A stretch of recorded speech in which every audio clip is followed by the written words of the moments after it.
19페이지부터 읽습니다. 내가 재산을 지키기 위해 매일 하는 일. 나는 더 이상 회사에 정기적으로 출근하지 않는다. 소유하거나 지분을 가진 여러 회사를 이사회를 통해 관여 혹은 관리함으로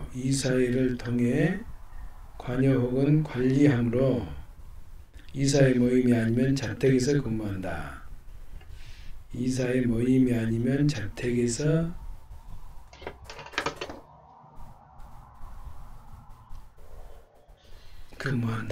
나와 함께 일하는 사장 몇 명 외엔 내 지시를 직접 받는 직원은 한국과 미국에 한 명씩 상주하는 집행비서 2명뿐이다.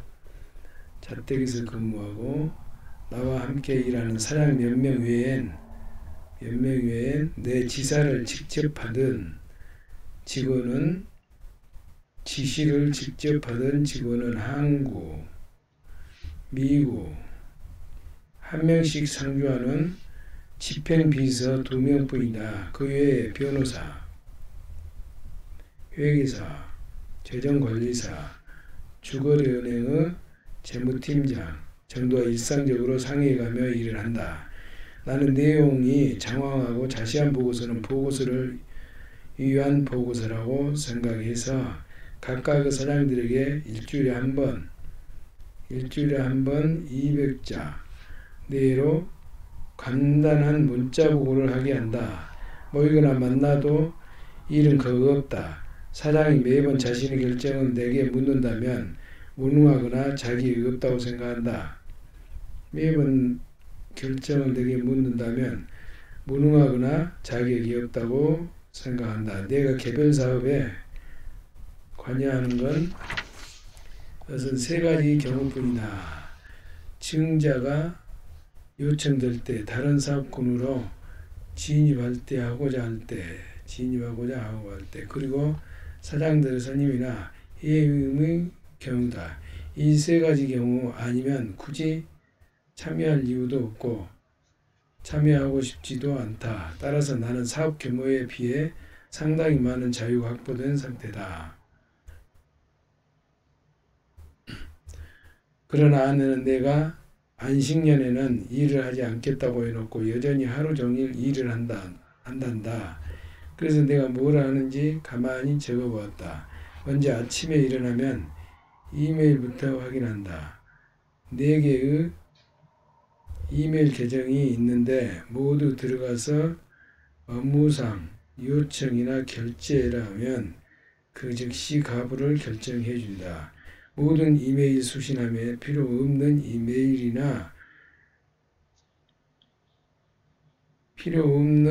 메일이나 광고성 자료들은 즉시 삭제해버린다. 나는 책상이나 사람처럼 메일함도 지저분하게 널려 있는 것을 보지 못한다. 모든 메일은 다 읽고 바로 버리거나 대답해주고 제자들이 펠레트 같은 메일은 모아놨다가 한두 달에 한 번씩 답변이나 응답을 해준다. 이런 메일들은 바로 처리하면 또다시 메일이 날라온다. 결국 채팅하듯 늘어나 감당이 되지 않기에 얻은 지혜다. 메일 확인이 끝나면 사이트로 들어가서 신문을 읽는다.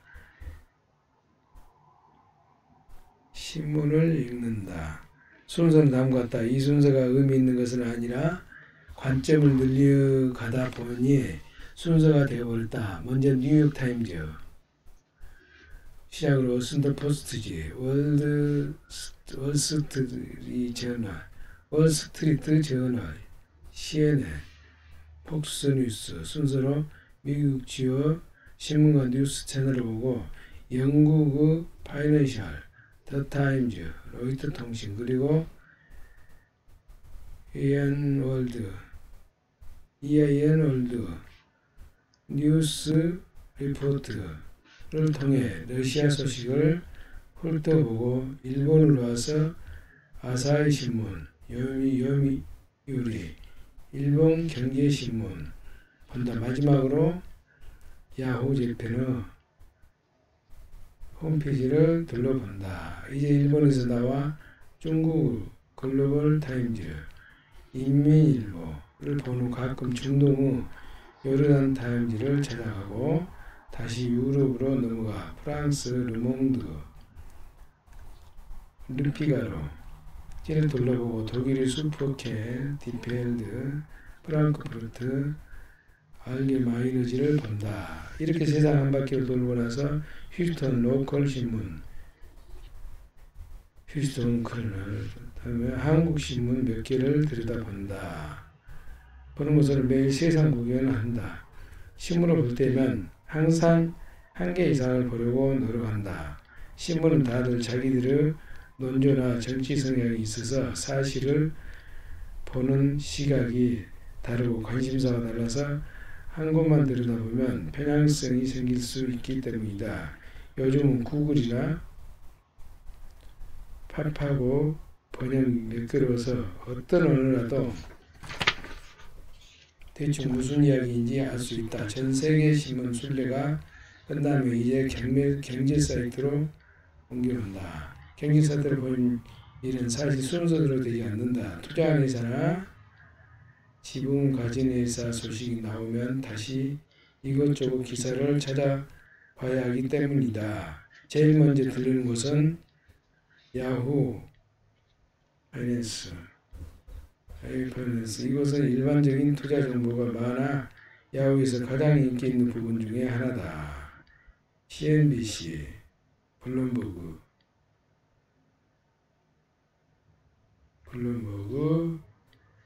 메이커, 스캐너,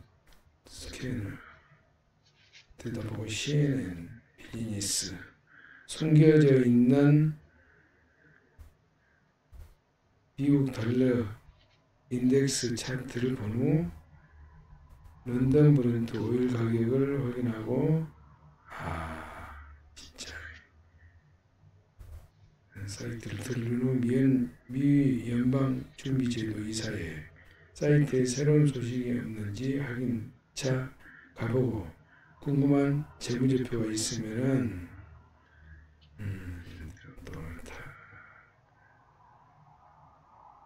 가고 기관 투자자들 동향이 궁금하면은 하고 그래서 개별 주식에 대한 조사도 하고 이거는 들려 하이드 메모가 있는지도 살핀다. 마지막으로 미국으로 가서 한국으로 와서 한경 컨센서스 올라온 자료나 팍스넷, 네이버 금융순으로 돌면 하루 종일 업무가 끝난다. 여기까지 있는데 2시간 남짓 걸린다. 지금 또 조금 여유롭게 커피를 한 잔 마시고 나머지 사이트를 들르는 차례다. 거기 매일 가는 사이트. 미국 최대 상업용 부동산 매물 사이트.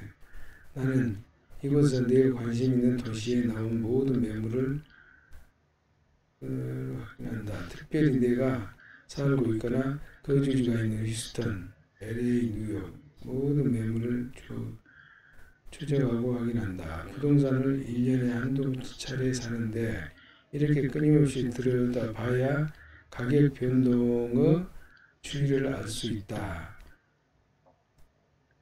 부동산은 주식과 달리 가격 형성 과정이 불분명해서 이렇게 끊임없이 비교 추적해야 감이 생긴다. 이제 개인적 취미 관심사 사이트로 옮겨간다. 미국과 한국의 유머 사이트 한 개씩, 박람회 사이트, 아마존, 넷플릭스, 한국 서점 사이트, 페이스북, 인스타 돌아보는 것으로 오전 일이 끝난다. 이 일을 매일 하고 있다. 이렇게 얻은 정보나 자료를 바탕으로 사업 방향을 정하거나 투자를 정한다. 이런 곳에 매일 다니다가 더 궁금하거나 관련 도서가 보이면 바로 주문해서 읽고 정리한다. 무엇이든 자료화한다. 인쇄하고 폴더에 넣는다. 무의식 정보, 부동산 매물 정보, 연간 보고서, 일반 주식 정보, 제대로 인쇄된 스티커를 스티커를 만들어 폴더에 붙인다. 그리고 항목에 맞게 잘 구분해서 의자 뒤 눈에 띄는 곳에 보관한다. 눈에 띄는 곳에 보관한다. 나는 정보를 모으고 구분하고 이해하는 데 많은 시간을 보낸다. 공부와 정보 수집을 게을리할 수 없다. 유튜브를 통해 젊은 선생님들의 강연을 듣고 관록 있는 전문가의 의견에 귀를 기울인다. 자산을 벌고 모으고 관리하는 것에 있어서 나는 누구도 믿지 않는다. 유일하게 나를 믿을 뿐이다. 그러기 위해서 여러 사람들의 지혜와 정보를 끊임없이 구걸하는 것이다.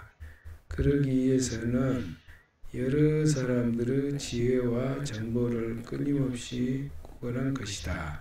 아마 이 아침 행사를 며칠 안 한다고 내가 망하지 않을 것이다. 어쩌면 한두 달 안에도 괜찮을지 모르겠다. 하지만 반년 혹은 1년 공부하지 않거나 무시하면 점점 투자 세계에서 밀려나고 판단이 흐려지고 순식간에 후퇴하거나 어느 날 갑자기 올라갈 수 있다. 책상에 다리를 올려놓고 늘어진 자세로 있거나 책상 밑에 누워있는 키에게 발가락을 빨리고 있어도 아침 수업은 매일 이루어지고 있다. 아내 말이 맞다. 내가 일을 계속 하긴 하고 있다. 가난은 생각보다 훨씬 더 잔인하다. 현대인의 삶의 가치를 부축적보다 중요시 여긴다. 현대인은 삶의 가치를 부축적보다 중요시 여긴다. 나 역시 삶의 가치가 부축적보다 중요하다. 생각한다. 그러나 이 말을 하는 사람들은 진의는 항상 검증을 받아야 한다. 사람들이 이런 말을 하는 것은 대개 참 세 가지 이유에서이다. 첫째, 무엇이 삶의 가치인가에 대한 기준이 모호하다. 둘째, 가난이 얼마나 무서운지 모른다. 셋째, 자신이 부자가 되리라 하는 자신이 없다. 많은 사람이 돈보다 자유를 원한다고 말한다. 삶의 가치를 유지하기 위해 자유가 필요하기 때문이다. 하지만 현대 경제사회의 틀 안에서는 자유를 얻으려면 막대한 돈이 필요하다. 안정된 직장을 부족하다. 사업체는 수시로 변하고 어떤 대기업도 5년을 내다보지 못한다. 삶의 가치를 유지한다는 것은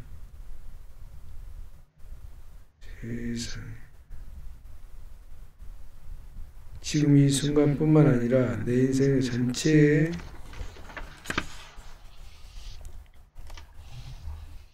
이루어져야 한다. 그러므로 현재 활용해 내 남은 미래를 전체의 자원을 분배하는 책임이 나에게 있다. 또한 나는 부족함이 없고 검소함에도 만족에도 부모, 배우자, 자식의 삶의 가치를 다룰 수 있다. 내 삶의 가치가 다른 가족의 강요해서는 안 된다. 그들의 삶의 가치는 풍요와 쇼핑과 좋은 음식에서 올 수도 있다.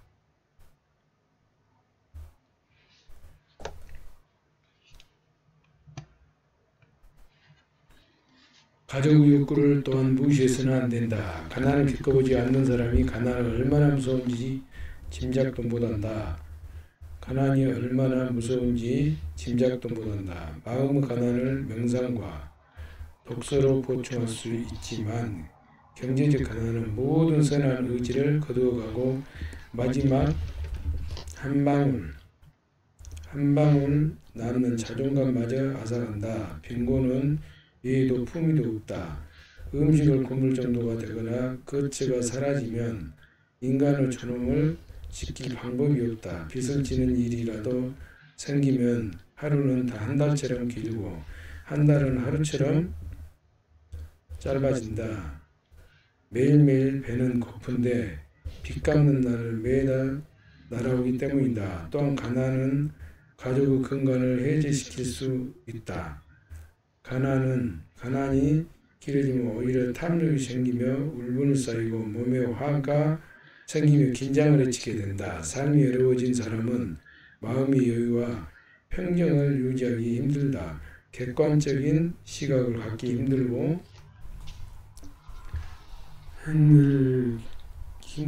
쉽게 상처를 받고 불평과 원망이 늘어나면서 인간관계가 부서진다. 가난은 낭만이다. 겸손함이라는 단어로 덮어놓기엔 너무나도 무서운 그 일이다. 가난하게 태어난 건 죄가 아니지만 가난하게 죽는 것은 나의 잘못이다. 라는 빌 게이츠는 말했다. 부자가 되는 방법의 시작은 자신이 부자가 될 수 있다고 믿는 것이다. 어떤 부자는 경멸하는 수 있어도 부를 경멸해서는 안 된다. 물론 자신이 부자가 될 수 있다고 믿는다고 반드시 부자가 되는 것은 아니다. 그러나 나는 부자가 될 수 없다고 생각하는 사람은 절대 부자가 될 수 없고 부자가 될 수 있다고 믿는 사람 중에서 부자가 나온다고 믿는다. 그 믿음이 실행하게 하고 고민하게 하고 도전하게 만든다. 고민하고 도전하게 만들어주며 길을 만들기 때문이다. 실행해야 하니 재촉하게 되고 고민하다 보니 공부하게 되고 도전하리다 보니 누구보다 열심히 일하게 된다.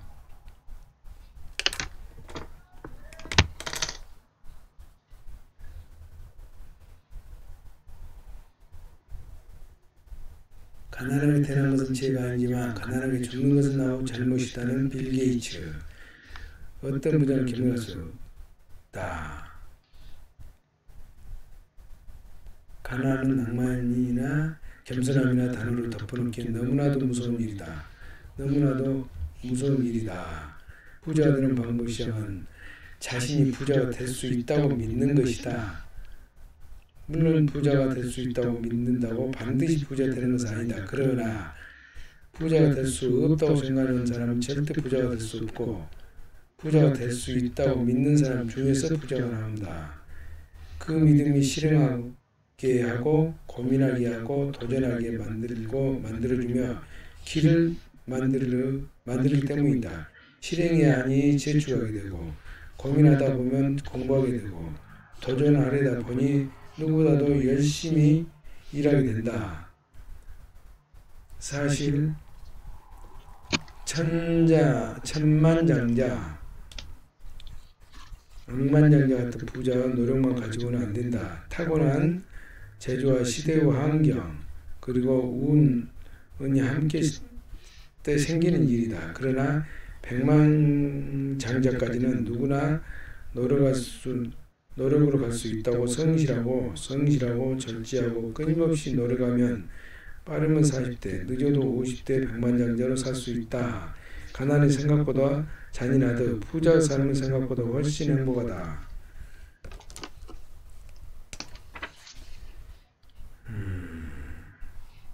가난이 생각보다 잔인하듯이 부자 삶은 생각보다 훨씬 행복하다. 금융공황 발생에 따른 세 가지 인간상.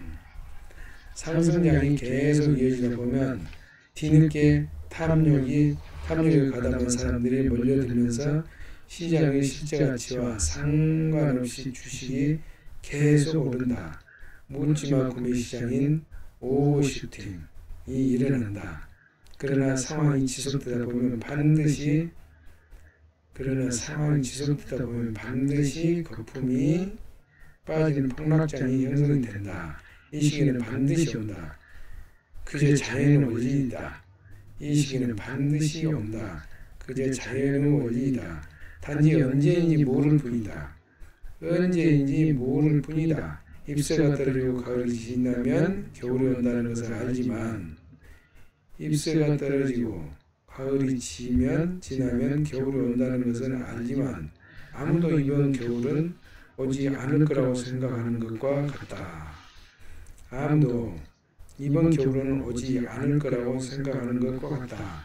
그러나 어느 날 갑자기 아무런 예고 없이 폭설이 쏟아지듯 동시에 투미하는 언더슈팅, 오버슈팅이 아니라 투미하는 언더슈팅이 일어나면서 주가가 큰 폭으로 하락하고 베어마켓, 약세장으로 접어들게 된다. 대개 이런 대규모 폭락장은 10년 만에 10여 년 만에 한 번꼴로 찾아온다. 그런데 막상 발생하고 나서야 왜 이런 일이 일어났는지 설명하는 수많은 전문가가 나타나는 걸 보면 구체적인 원인은 아무도 모르는 듯하다. 이런 폭락장에는 흔히 세 부류와 사람이 있다. 첫째는 이표를 고스란히 당하는 사람. 이런 시대의 금융시장에 투자한 사람들에게나 영향을 주는 것 같지만 실제로는 평범한 삶을 유지하는 많은 사람이 직접 피해가 된다. 주식 한 장 투자한 적이 없어도 여전히 영향을 받는다. 금융자산은 모두 사업자와 연결되어 있고 주가 폭락은 회사 사업을 축소시킨다. 실업률이 증가하고 실물 경제는 빠르게 식어버리고 모든 사람이 소득이 줄어든다. 소득의 축소는 부동산 침체로 이어지고 부동산 하락은 융자가 해소되거나 빚을 진 사람들은 채무 독촉을 받게 된다. 주식은 자기들끼리 오르다가 떨어졌는데 피해는 내가 당하는 것이다. 이유는 단 하나, 빚이 있기 때문이다. 빚이 있기 때문에 다른 사람들의 자산 변동이 내 자산에까지 변동을 주고 그 영향에 고스란히 노출된 것이다.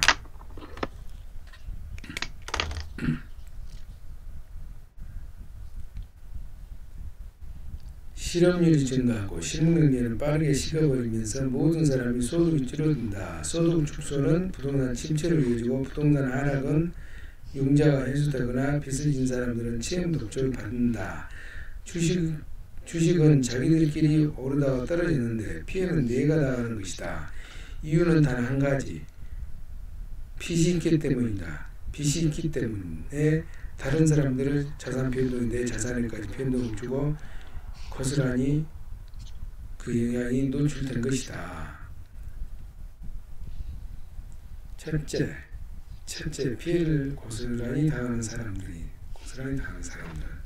자, 두 번째 부류, 이런 폭락장에 전혀 영향을 받지 않는 사람들. 폭락장에 전혀 영향을 받지 않는 사람들이다. 물론 이들은 빚도 없고 직업도 안정적이다. 이들에게 폭락장은 뉴스에 언제나 불경이라고 아우성치는 어떤 부류들이 조금 더 시끄럽게 떠드는 소리로 들릴 뿐이다. 어차피 실제 폭락 영향도 빠르면 1년, 늦으면 몇 년 안에 모두 해결돼 언제 그러냐는 듯 다시 상승장이 이어질 테니 신경 쓸 이유조차 없는 사람들이다. 이들이 이렇게 태평한 것은 빚이 없기 때문이다. 세 번째 부류, 이들이 이렇게 태평한 것은 빚이 없기 때문이다. 세 번째 부류, 특이한 세 번째 부류는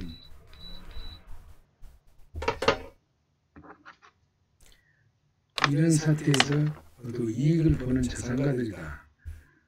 세 번째는 이런 상태에서도 이익을 보는 자산가들이다.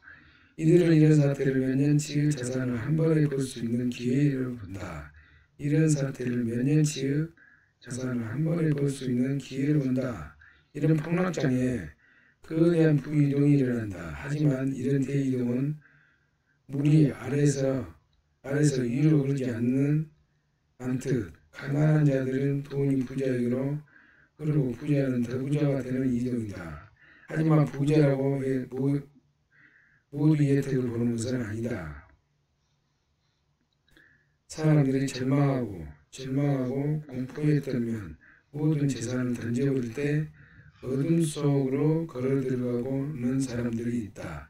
이들은 리스크가 가장 커져 아무도 사지 않아 내 던져버린 자산의 상태가 오히려 가장 리스크가 작은 상태인 것을 알아차리고 실제 행동에 옮기는 사람들이다.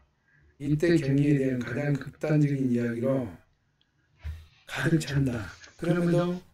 그럼에도 이들은 투자를 멈추지 않는다. 산업과 경제에 대한 근본 가치를 믿는다. 세상 결국 전진한 것임을 믿는다. 낙관주의자들이다. 이들이 야망을 매번 성공해왔다. 그러나 이들의 성공은 수백 년간 이어졌음에도 막상 그때가 오면 모두 고개를 숙이고 숨어버린다. 상황이 정리되고 고개를 들었을 때 낙관주의 자산가들은 이미 다 더 높은 집을 지어놓았다. 그것이 신이 세상을 이끄는 방식이다. 살아보니 산에서 돌이 굴러 내려오면 돌을 맞아 죽는 사람도 있고 피하는 사람도 있고 돌을 내다가 파는 사람도 있었다. 가장 큰 부이동은 매우 이런 식이었다. 낙관자로서는 이미 더 높은 집을 지어놨다. 그것이 신이 세상을 이끄는 살아보니 산에서 돌이 굴려 내려오면 돌을 맞아 죽는 사람도 있고 피하는 사람도 있고 돌을 내다 파는 사람도 있었다. 부이동은 매번 이런 것이다. 세 번째는 이익을 보는 자산가들이 있다. 자산을 한 번에 볼 수 있는 기회를 본다. 부이동이 이루어진다. 하지만 이런 대이동은 무리 아래에서 가난한 자들은 돈이 부자에게로 그리고 또 부자에게 더 부자가 되는 이동이다. 하지만 부자라고 해서 모두 혜택을 보는 건 아니다. 사람들이 절망하고 공포에 떨며 모든 재산을 던져볼 때 어둠 속으로 걸어가는 사람들이 있다. 이들은 리스크가 가장 커져서 아무도 사지 않아 던져버린 자산의 형태가 오히려 가장 리스크가 큰 상태인 것을 알아채지 못하고 실제 행동에 옮기는 사람이다. 이때 경기에 대한 가장 극단적인 이야기로 가득 찬다. 그럼에도 이들은 투자를 멈추지 않는다. 산업과 경제에 대한 근본적인 가치를 믿는다. 세상에 결국 전진할 것임을 믿는다. 낙관주의자들이다. 이들의 야망은 매번 성공해 왔다. 그러나 이들의 성공은 수백 년간 이어졌음에도 막상 그때가 오면 모두 고개를 숙이고 숨어버린다. 내가 청년으로 다시 돌아가는 부자가 되어야 한다면 우리 부모 세대는 저축이 가장 큰 투자였다. 우리 부모 세대는 집집마다 통장노래를 있었고 적금을 붙지 않는 집이 없었다. 71년 7월 당시 한국신탁은행 광고에 나온 이자율이 25.2%. 71년 7월 80년대도 이런 이자율이 계속되다가 91년 금리 자유화가 이루어지면서 10%대로 떨어졌다. 한국예금은행의 최고 이자율은 연 30%, 65년 9월까지 오르기도 했다. 만약 71년에도 100만 원을 복리로 저축해서 지금까지 가지고 있었다면 무려 2,600억 원이다. 저축을 얼마나 했다. 그래서 그들은 지금까지 저축이 최고인지 아는 분이 많다. 사회생활을 처음 시작해서 급여가 생기기 시작하면 청년은 또 제일 먼저 적금을 넣거나 은행에 저축을 하는 것으로 금융투자가 시작이 된 관성이었다. 최근 아시는 분이 많다. 71년에 100만 원을 복리로 저축해서 지금까지 가지고 있었다면 무려 2,600억 원이다. 1965년에 30% 이루어지면서 10%로 떨어졌다. 91년도에 71년 7월 당시 한국신탁은행의 은행 광고가 이자율 25.2%. 그러나 이제는 저축을 통해서 부자가 되는 건 더 이상 불가능하다. 불가능한 것을 넘어서 사실 손실이 나오고 있다. 불가능한 것은 사실 손실이 나오고 있다. 2%의 정도 물가상승률과 이자 과세 15.4% 떼고 나면 사실 원금이 줄어드는 것이다. 은행이 현재 1.75% 이자를 지불하고 있기 때문이다. 저축하는 순간 돈은 사라지기 시작한다. 적금도 별반 차이가 없다. 간혹 5%의 이자율로 현혹하지만 적금 금액으로 한정하거나 초반 몇 달만 혜택을 주는 식으로 대부분 미끼 상품이다. 저축으로 결코 부자가 될 수 없다. 저축으로 결코 부자가 될 수 없다. 그러나 저축은 여전히 부자가 되는 첫걸음이다. 부자가 되기 위해서는 종잣돈이 필요하고 이 종잣돈을 모을 때까지는 은행에 해야 한다. 아주 영리하게 저축은행이나 그러나 저축은 여전히 부자가 될 수 있는 첫걸음.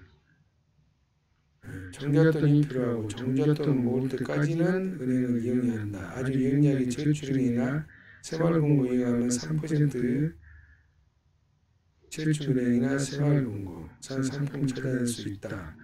물론 은행도 망할 수 있으니 원금 보장이 되는 5천만 원 내에서 적금을 들어야 한다. 재산은 자본 곱하기 투자 이익률. 재산은 자본 곱하기 투자 이익률 곱하기 기간의 합계이다. 재산은 자본 곱하기 투자 이익률 곱하기 기간, 투자 이익률, 이자율. 즉 얼마의 돈으로 얼마의 이익을 얼마나 오랫동안 돈을 모아왔느냐에 달려있다. 10억 원을 재산을 모으고 싶다면 첫 종잣돈 1억 원을 10% 이익으로 25년 동안 꾸준히 복리로 모으면 된다. 내 나이가 30이면 55세에 나는 부자가 되는 것이다.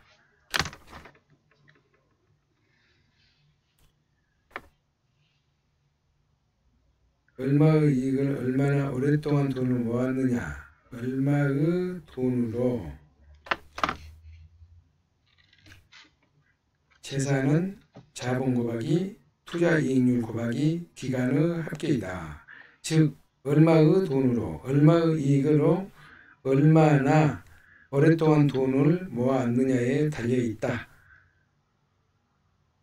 10억 원의 재산을 모으고 싶다면 첫 종잣돈 1억 원을 10% 이익으로 25년간 꾸준히 복리로 모으면 된다. 내 나이가 30이면 55세에 나는 부자가 되는 것이다. 만약 지금 30에 45세에 부자가 되겠다고 목표를 세웠다면 연간 16.5% 45세는 되겠다고 목표를 세우고 이익을 복리로 낼 수 있어야 한다. 현재 25이면 5천만 원으로 16.5% 이익으로 45세까지 낼 때 10억 원의 자산가가 된다. 일찍 시작할수록 훨씬 유리하다. 25세 5천만 원이라는 종잣돈을 마련하기가 쉽지 않겠지만 16% 이상의 이익을 15년 이상 내는 것 또한 결코 쉬운 일이 아니다. 내가 만약 지금 25살 직장 청년이라면 지금의 내 모든 경험과 지식을 이용할 수 있다고 가정하면 나는 은행에 저축을 해서 종잣돈 마련하는 일은 하지 않을 것이다. 차라리 매달 급여에서 50만 정도의 돈을 빼서 한국에서 제일 큰 회사 주식을 사겠다. 가격이 오르내리는 것은 상관없다. 매달 같은 50만 원씩을 주식을 사 모을 것이다. 200세 증보판 메시지. 여기에 대한 나의 관점이 최근 조금 바뀌었다.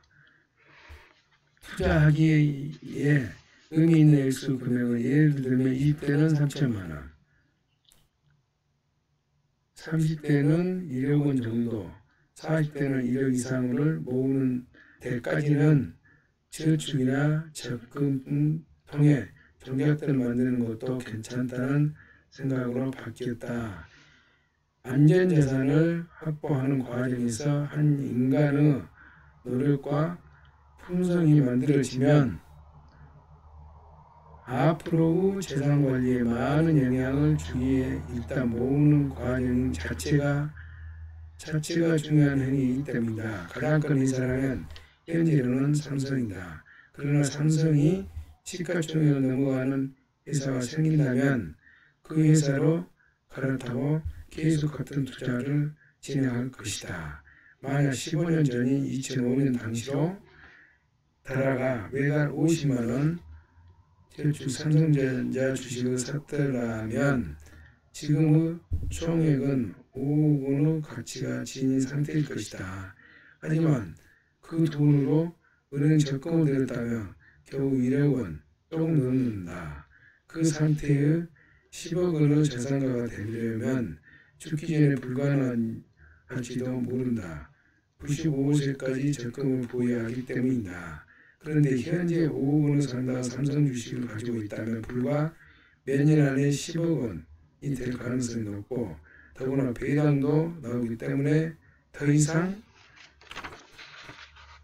50만 원을 매달 투자하지 않아도 될 것이다. 이것이 아직 젊은 나이에 안정적인 직장 생활을 하면서 얼마든지 백만장자가 될 수 있는 방법이다. 하루라도 빨리 공식에서 가장 가까운 가장 중요한 변수와 투자 기간이다. 백만장자가 되기 생각보다 그리 어렵지 않다. 다시 반복해서 말하지만 부자는 천천히 되는 길이 가장 빠른 길이다. 지혜는 기초 학문으로부터 시작된다. 투자는 지식과 지혜가 합쳐져야 성공한다. 지혜가 없는 지식은 오만해지고 지식이 없는 지혜는 허공만 한게 된다. 지식은 어떤 대상이나 상황에 대해 명확한 인식이나 이해를 말하고 지혜는 어떤 현상이나 사물에 대한 이치를 깨닫는 일이다. 어떤 분야이든 대가가 된 사람들은 모두 지혜와 지식 수준이 남다르다. 그가 음악가이든 운동선수든 예술가든 그들의 생각을 들어보면 모두 어떤 경지에 이른 자신만의 철학이 있다. 흥미로운 것은 어느 분야를 통해서도 최고 수준에 다다르면 비슷한 철학적 관점을 지니게 된다는 것이다. 아무리 큰 산이라도 오를 때는 사방에 다가갈 수 있지만 봉우리에 다르면 그 비슷한 곳에 멀기 마련이다. 그래서 성공한 대가들은 대부분 비슷한 철학자가 되어 있는 것을 볼 수 있다. 투자 대가들의 주주서신이나 그들의 책을 읽어보면 한 권의 철학서를 보는 것 같다. 주가 변동성이나 국제 이자율 추이에 대한 설명하지만 실상은 인간 욕망과 자아를 이해시키기 위해 숫자로 설명할 뿐이다. 젊은 청년이 세상의 가장 고귀한 진리를 얻기 위해 사물이치를 배우고자 한다면 가장 먼저 해야 할 일은 역시 공부다. 그 나이 35세의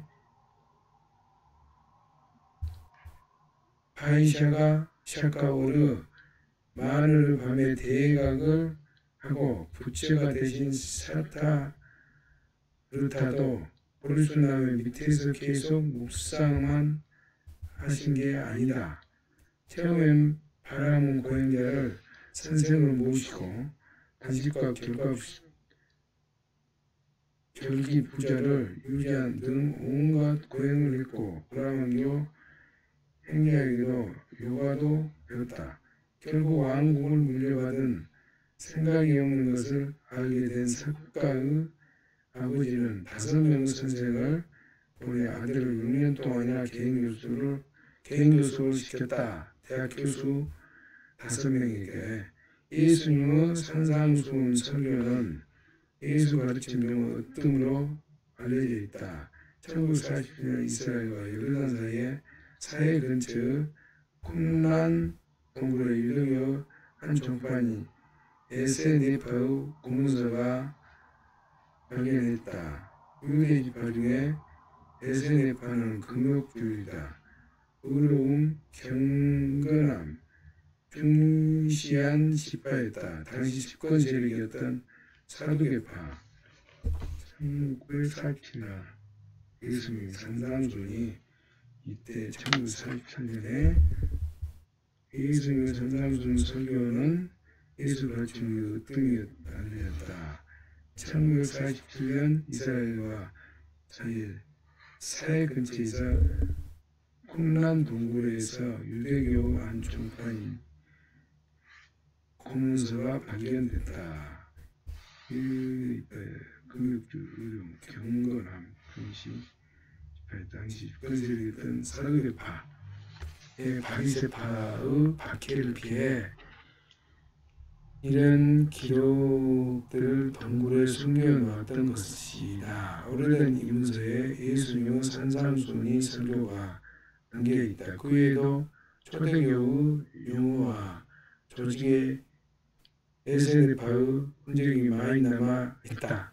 이 기록물들은 예수님이 태어나시기 150년 전에 만들어진 것으로 보아 예수님이 에세네파의 교육을 받았다는 것으로 짐작할 수 있다. 예수님은 혼자 법공일을 하면서 독박을 하신 것이 아니었다. 신을 경지로 간 분들도 공부를 하는데 우리는 신을 경지로 간 분들도 공부를 하는데 우리 말할 것도 없다. 학문은 우리가 지혜를 얻는 데 필요한 그릇과 같다. 지혜라는 성수들을 담아오면 오래만 그릇을 가지고 가야 한다.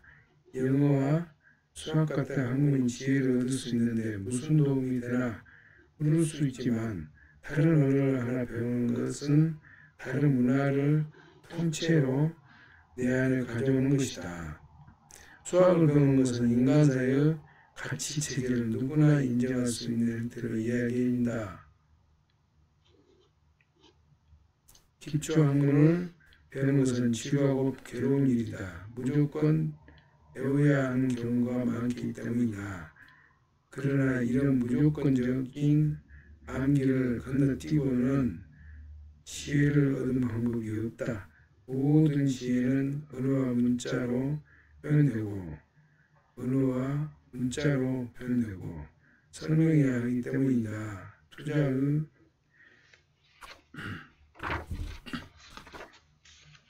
일가가 되기 위해서는 언어와 수학을 누구보다도 잘해야 한다.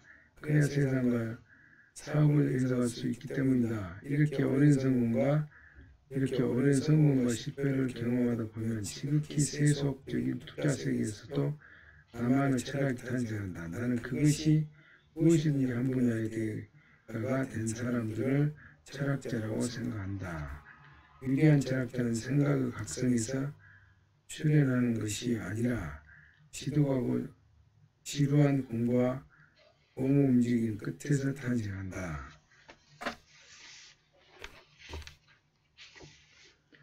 부자가 되기 위해 우선 당장 할 수 있는 것 한 가지. 브라질에 있는 나비의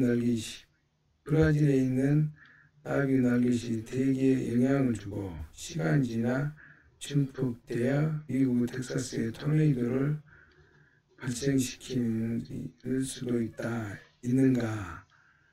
미국 기상학자 에드워드 로턴 로렌스 61년 또 기상 관측을 하다가 생기는 운이 훗날 물리학에서 말하는 카오스 이론을 토대가 되었다. 지구상에 어디에서 발생한 작은 움직임이 토네이도의 시발점이 될 수도 있다는 뜻이다. 이를 나비 효과라고 말한다. 지금부터 내가 말하는 것이 독자 여러분들의 인생의 나비 효과가 될 수 있기를 바란다. 이 글을 읽는 것을 마치면 자리에서 일어나 포스트잇과 필기구를 챙기고 장갑을 낀 후 집안에서 가장 큰 이불을 가져다가 거실 바닥에 펼쳐놓자.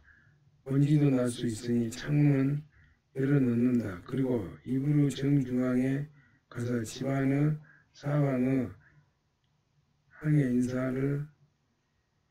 인사를 한 번씩 한다.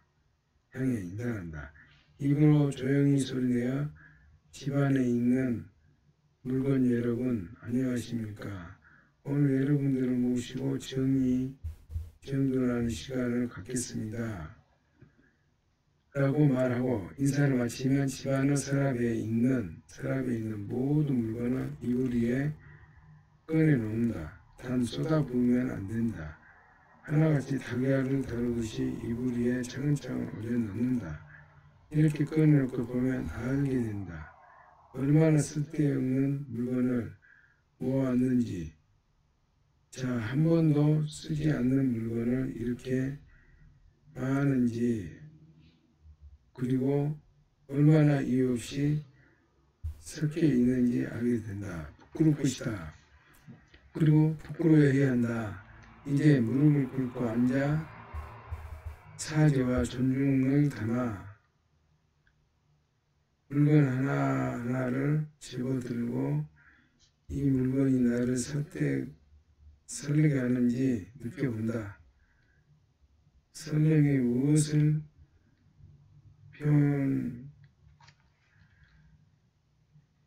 정확할지는 모르지만 애정이 느껴지고 애정이 간직하고 싶은지 마음에서 묻는 거다.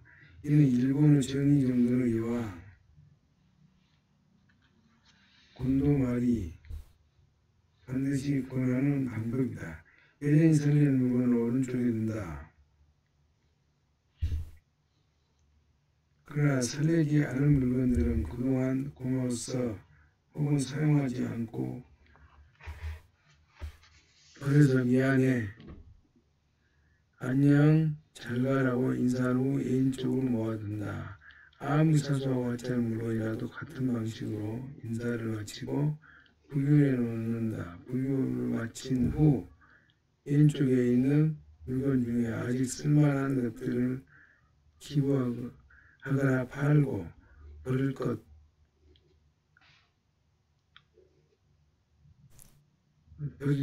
버린다. 이제 오른쪽에 있는 물건들을 그냥 그대로 서랍에 넣지 말고 종류별로 분류해서 서랍에 한 종류씩 넣어둔다.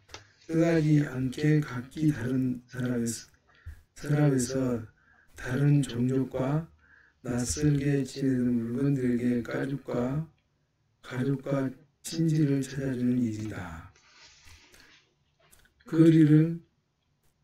자리를 잡은 서랍에는 포스트잇으로 가족의 이름을 임시로 적어 놓는다. 마사지 및 굴독품이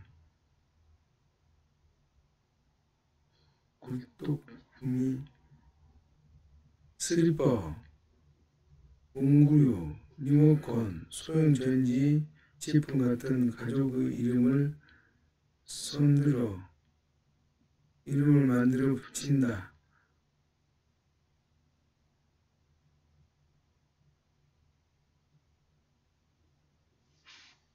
붙여준다. 물건 정리가 다 끝나면 사무실에 쓰는 전문 레이블 기계로 서랍이나 해당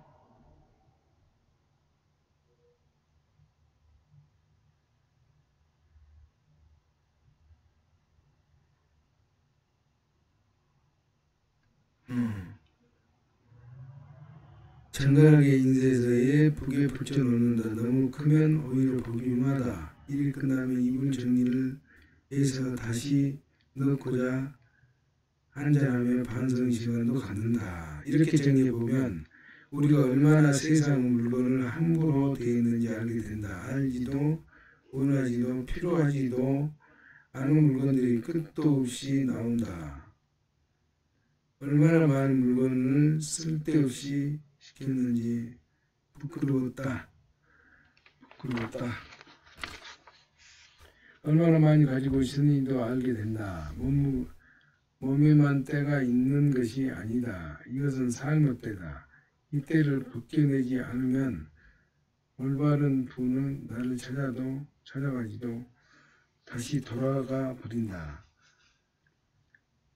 팔꿈치와 목 뒤에 때가 낀 남자의 연애하고 싶은 여자는 없다. 이 작은 행동이 나비효과처럼 물건을 대하는 태도를 바꾸고 세상이 보는 눈앞에 바꾸어 돈을 제대로 사용할 줄 아는 사람으로 변하게 할 수 있다. 함부로 물건을 사는 일이 줄어들 것이고 사온 물건은 제 집에 제대로 자리 잡게 되며 어떤 물건을 찾느냐 이리저리 시간을 쓰거나 못 알아서 다시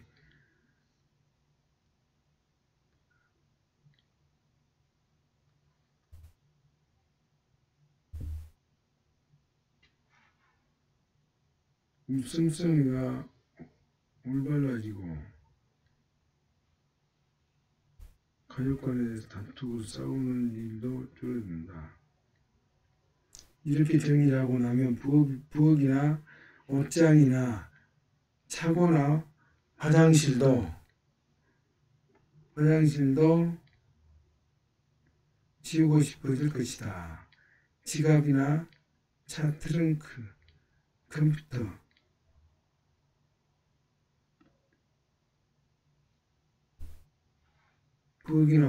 부엌이나 옷장이나 차고지나 화장실도 지우고 싶을 것이다. 지갑이나 차 트렁크, 컴퓨터 파일도 중요한 방법으로 정리하길 바란다. 그러면 평생 존중받는 부자로 살 준비가 된 것이다.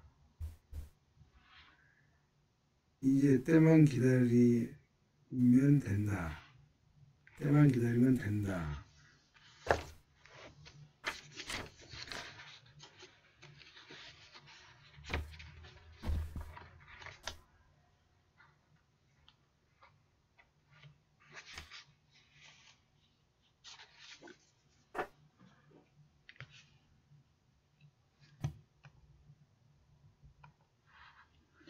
앞으로 주식이 오를 것 같습니까? 나에게도 이런 질문하는 직장인들이 있다. 나는 보통 이런 질문에 답을 하지 않는다. 이런 질문을 하는 지인들이 있다. 나는 보통 2020년 3월부터 주식이 떨어지자 뒤늦게 주식을 투자한 지인들이 걱정스러운 말투로 여기저기 묻고 다니다가 나에게까지 질문이 들어온다. 사업을 하고 있으니 내 판단이 더 권위가 있을 것이라고 생각하기 때문이다. 더 사야 되나 팔아야 되나 걱정이 많다. 이런 질문에 대답을 하지 않는 이유는 간단하다. 사실 나름의 답을 갖고 있긴 해도 질문자에게 이 답이 유효하지 않기 때문이다. 폭락한 주식이 언제 오를지는 아무도 모른다. 아무리 유명하고 아무리 대단한 투자 기록을 갖고 있고 한 국가의 지도자라고 그건 모른다. 차트에 따라 기술적 투자하는 사람이나 과거의 예를 들어 자신 있게 예측하는 사람이야 수없이 많지만 맞으면 영웅이 되고 틀려도 범죄가 아니 이것이 금융시장이다. 그 일로 고소당할 이유도 없다. 또한 나는 시장이 어떻게 될지 알고 있던 터라 거기에 맞춰 이미 투자를 진행하고 있었다. 물론 나도 이 시장이 다음 달 혹은 내년에 어떻게 될지 모른다. 그리고 그건 내 관심사도 아니다. 하지만 난 내년 혹은 5년 후에 어떻게 되어 있을지 너무나 잘 알고 있다. 이제 여러분도 답을 알 것 같지 않은가? 시간을 더 늘려 보자. 10년 후에 어떤 것 같은가? 그 정도라면 누구도 답을 알고 있을 것이다. 웃는다는 것은 어리석은 일이다. 다들 답을 알고 있기 때문이다. 아는 답에 맞춰 정답을 쓰면 되는데 너무 조급하게 알 수 없는 문제를 알고 고민하는 것이다. 10년을 기다릴 수 있는 자본만으로 투자를 하면서 폭락장에 더 폭락할까 봐 겁을 내는 것은 이치 맞지 않다. 폭락이 거듭되면 주식의 가격은 회사의 본질적인 가치 밑으로 내려간다.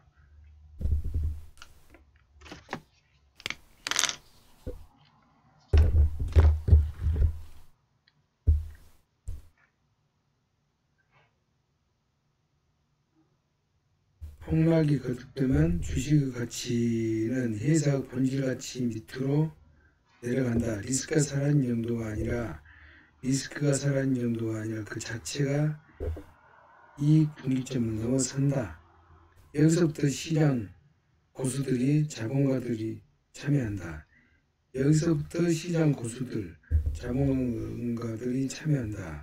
이들은 주식의 본질 가치를 계산하므로 명품을 줍는 기분으로 사 모은다. 일반인들의 주식이 더 떨어질까봐 망설이는 사이 박앤세일을 끝나버린다. 일반인들은 주식이 더 떨어질까봐 망설이는 사이 박앤세일은 끝나버린다. 불과 며칠 전까지 이만 해도 웃돈을 붙여 팔던 명품들이 며칠 만에 20-30% 전 품목 세일에 들어가면 당연히 사지 않을까? 더구나 이 상품을 소비재가 아니라 나중에 다시 웃돈을 받고 팔 수도 있고 중간에 배당도 주는 제품이라면 당연히 순식간에 팔려버린다. 누군가의 블랙 먼데이가 누군가 블랙 프라이데이. 이런 질문을 한 사람은 두 가지 요점을 갖고 있다.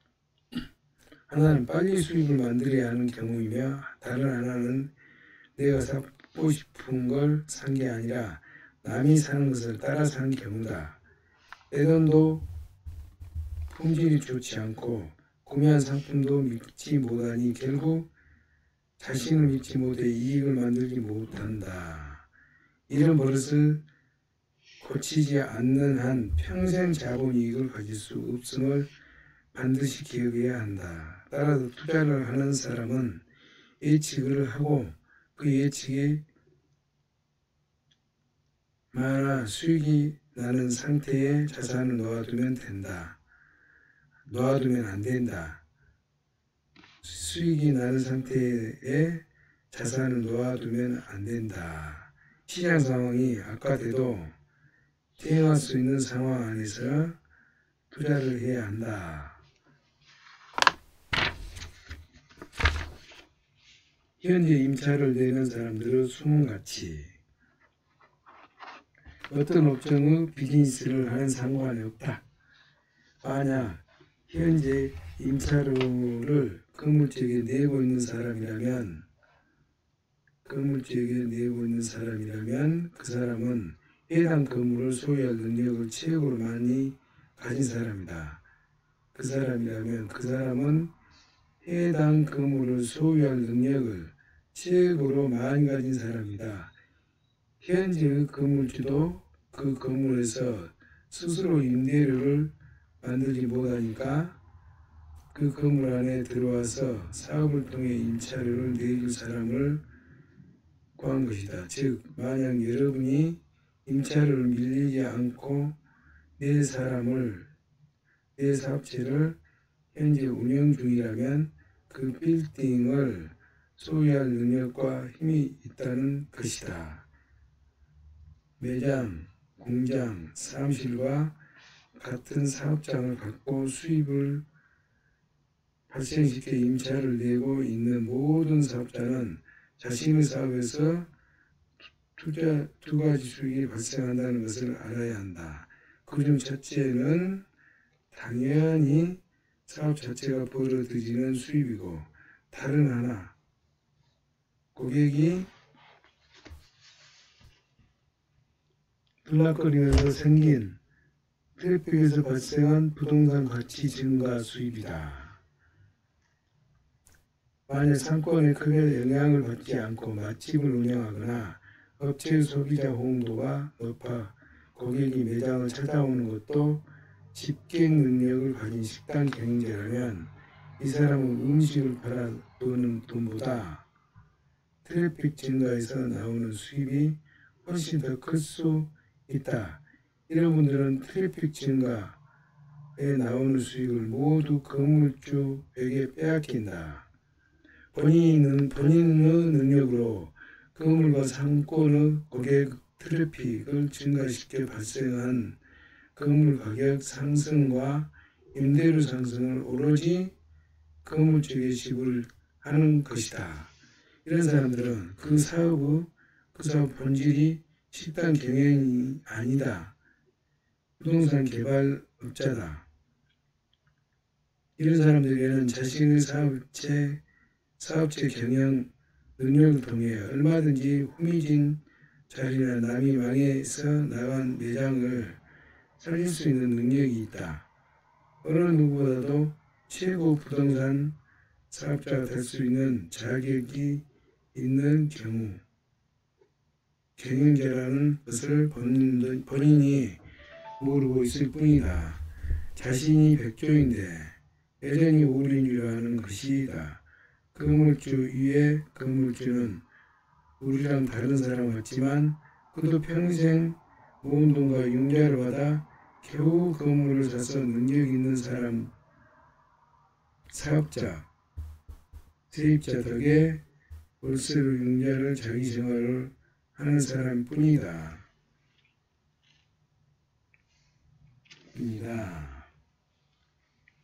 건물주에게 어떤 업종 비즈니스와는 상관이 없다. 만약 현재 임차료를 건물주에게 내고 있는 사람이라면 그 사람은 해당 건물을 소유할 능력을 최고로 많이 가진 사람이다. 현재의 건물주도 그 건물에서 스스로 임대료를 만들지 못하니까 그 건물 안에 들어와서 사업을 통해 임차료를 내줄 사람을 구한 것이다. 즉 만약 여러분이 임차료를 밀리지 않고 낼 사업체를 현재 운영 중이다. 그 빌딩을 소유할 능력과 힘이 있다는 것이다. 매장 공개 사업과 같은 사업장을 갖고 수입을 발생시켜 임차를 내고 있는 모든 사업자는 자신의 사업에서 두 가지 수입이 발생한다는 것을 알아야 한다. 그중 첫째는 당연히 사업 자체가 벌어들인 수입이고 다른 하나는 고객이 들락거리면서 생긴 트래픽에서 발생한 부동산 가치 증가 수입이다.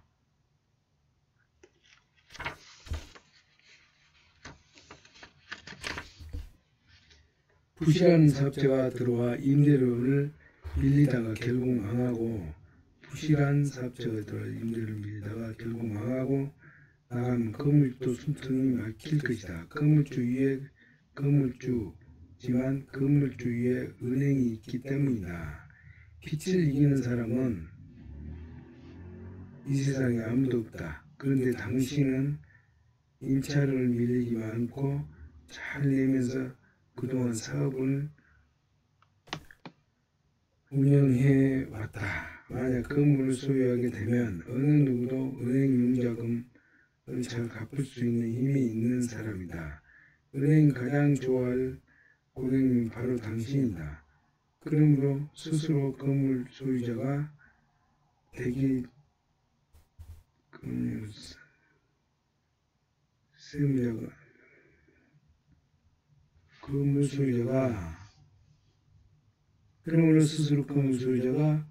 되어 사업자 트래픽의 증가 이익을 모두 챙겨야 한다. 트래픽의 증가 이익이 음식을 팔아도 본도보다 많을 수도 있다.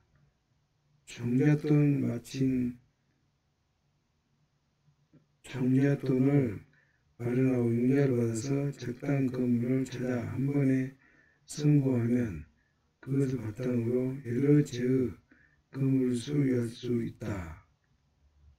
은행이 누구보다 안심할 고객이다. 융자를 받아 적당한 건물을 찾아 한 번만 성공하면 그것을 바탕으로 여러 지역 건물을 소유할 수 있다. 은행이 그보다 안심할 고객이다. 이것은 비단 맛집 식당뿐만이 아니라 가까운 사업자, 사무실,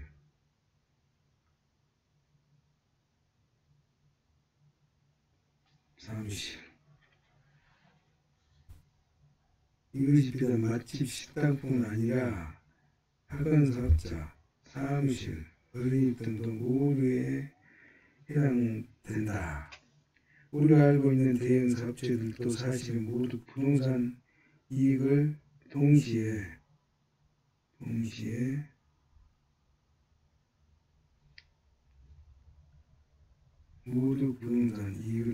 취하는 형태를 가지고 있다. 맥도날드는 세계 최고 식당 사업주이기도 하지만 동시에 세계에서 최고의 많은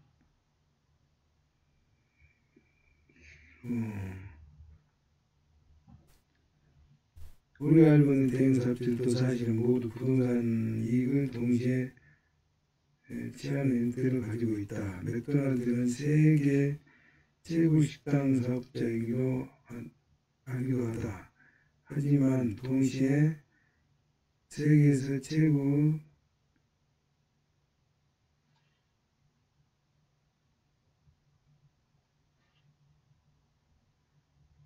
그 모든 대형 슈퍼마켓들도 다른 바 없고 어린이공원이나 디즈니랜드, 호텔 같은 사업 역시 부동산 사업가이기 때문에 프랜차이즈 부동산 사업이 될 수도 있다. 개인 창업보다 폐점률이 낮은 프랜차이즈 매장을 확보해서 점주에게 임대료를 받을 수 있다.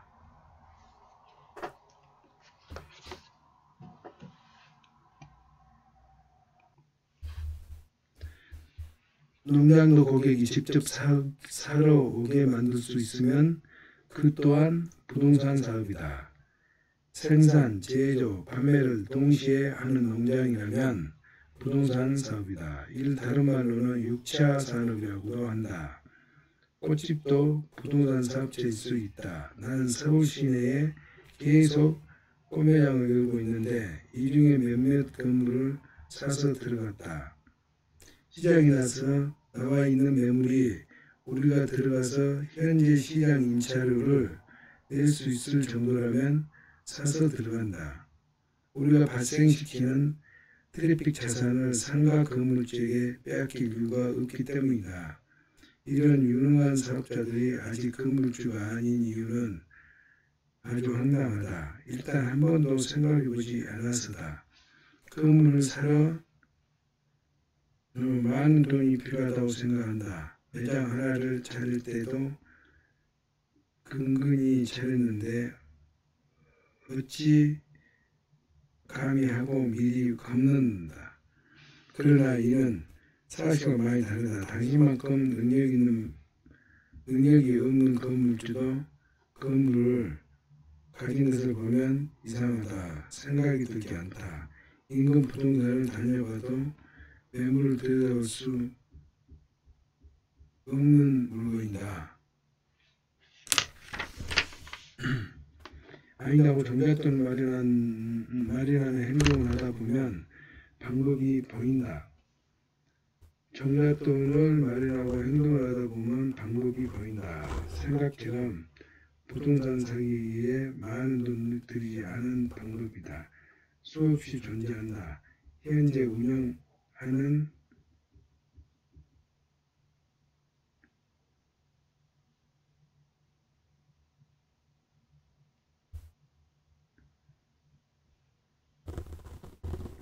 사업체에 부는 정성의 반 정도만 부동산 공부에 쏟으면 매물과 기회를 잡을 수 있다. 부동산은 그 자체로 임대료를 통한 일종의 투자 배당금을 받을 수 있는 제품으로 레버리지를 강하게 쓸 수 있다. 생각보다 쉽다는 얘기다. 어렵지 않게 하는 것이 아니라 생각보다 쉽다는 것이다. 임대료를 내는 사람이 건물주란 말로 사업을 운영하는 동안 절대로 해서는 안 된다. 어느 날 건물주가 되어 있을 것이다. 만약 이를 잊으면 매년 올라간 임대료에 희득거리고 올라간 임대료의 허덕이다.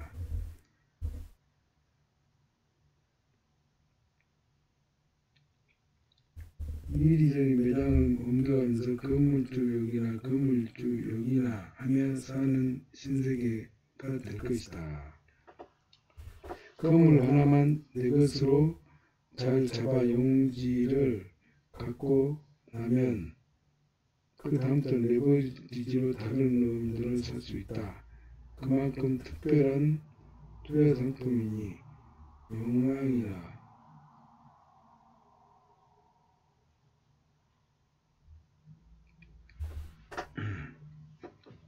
자, 부동산에 투자하는 것이 좋을까? 주식이 좋을까? 지난 10년간 한국 부동산 지수와 주가 수익을 비교해보면 그다지 의미 있는 차이를 느끼지 못한다. 물론 이를 20년 전으로 되돌릴 수 있으면 원한다. 주식시장이 더 좋은 결과를 얻을 수 있는 것에 사실이나 부동산 수수료는 주식 배당에 비해 해당되는 임대료를 신성하지 않기에 부담이 무엇보다 부담.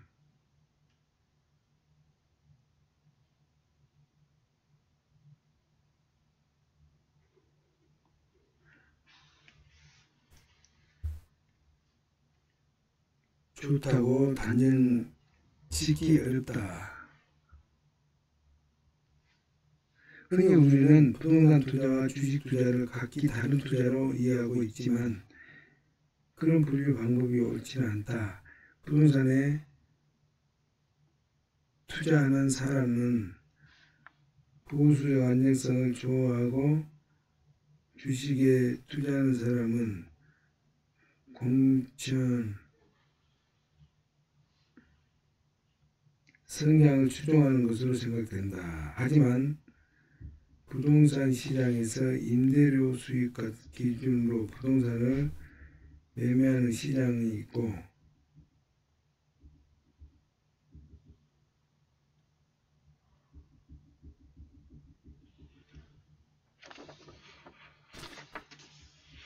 해당 우량주에 투자하는 사람은 같은 상황이고 부동산 개발사업에 투자하는 사람은 주식시장에서 유망 테마주 투자하는 사람과 같은 성향이다. 즉 투자시장의 구분은 투자자 성향을 나누는 것이 아니라 투자 스타일,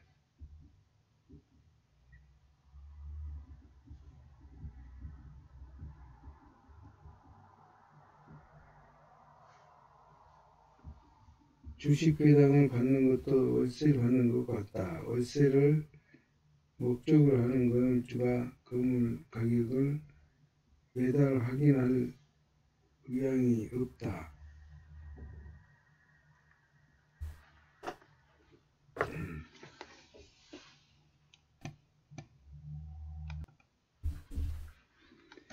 배당을 받은 주식 투자자도 배당에 관심이 더 많아 주가 변동에 그다지 민감하지 않다. 이런 사람은 건물 가격이 오르지 않았다거나 주식이 오르지 않다는 것을 조바심을 낼 일이 없다. 건물 가격은 임대료 갱신 때나 오르는 것이고 주가는 실적이 좋아지면 오르는 것이다. 생각만 하기 때문이다. 그래서 이들은 동일한 성향을 가진 투자자다. 이런 사람들에게 주식이 더 좋은 투자처인지 건물이 더 좋은 투자처인지 묻는다 하면 배당이나 월세를 비교해 많이 받는 곳이 좋다고 말할 것이다. 주식 투자에 투자하는 사람들도 크게 두 부류로 나뉜다. 이 두 부류는 사실 전혀 다른 투자자들이다. 회사의 내재 가치를 짜내고 상대적으로 재평가된 회사의 주식을 사서 회사의 성장을 기다리는 정적 투자 관점을 가진 사람 투자자가 있는 반면 인간 군중의 투자 심리에 따른 기술적 반등과 저항을 따라 매매하는 트레이더들이 있다. 같은 회사의 주식을 사고팔아도 한 사람은 회사의 동업을 하는 경우고 한 사람은 앞 사람에게 다시 사서 뒷사람에게 파는 유통 거래다. 기술적 투자를 하는 사람은 좋은 트레이딩 시스템과 거래량에만 집중하면 되니 어느 회사인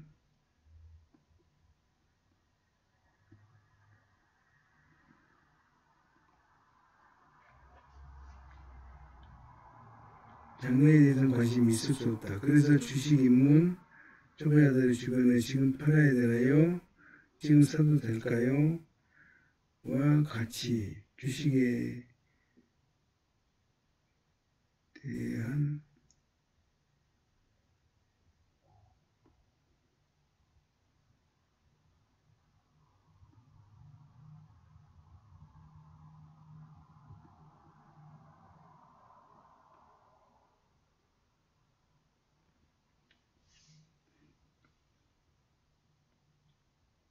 같이 주식에 대한 질문을 해도 서로 다른 답을 할 수밖에 없는 것이다. 물어보는 사람도 자신이 트레이더인지 인베스터인지를 알아야 하고 대답하는 사람도 질문자가 트레이더인지 투자자인지 알고 대답해야 한다. 질문하는 행위는 바람직한 일이 아니다. 공부를 잘한다고 반드시 성공하지는 않지만 질문한 사람은 성공할 확률이 높다. 그러나 투자의 세계에서는 예의다. 투자는 직접적으로 돈과 연결해서 있기 때문이다. 그 말 한마디에 따른 결정 하나가 실제 수익과 깊은 연관이 있다. 가장 큰 문제는 답하는 사람이 답을 아는 경우가 없다는 것이다. 은행직원, 증권회사 직원, 회계사, 전업투자자, 알바, 심지어 어떤 의미로 알려진 유명 펀드 매니저 그조차 사실은 알지 못한다. 전망과 소문을 전달할 뿐이다. 신문이나 TV에 자주 보이는 고수외전, 필살기, 종목 추천, 똑쉽게 투자 꿀팁, 상승 예상 종목, 실전 투자법, 그대로 적중, 투자 매매 특강, 단타, 전국법, 기적 분석, 성공 비결 등의 유혹적인 말은 다시는 다 사기다. 이 사람들은 이것을 제가 스스로 주식에 투자하다 보니 결국 이것을 가르치는 것이 돈이 더 된다는 것을 알게 된 사람들이다. 또는 증권회사가 후원하는 프로그램의 거래를 늘리는 목적으로 고용된 사람들 뿐이다. 거래 자체가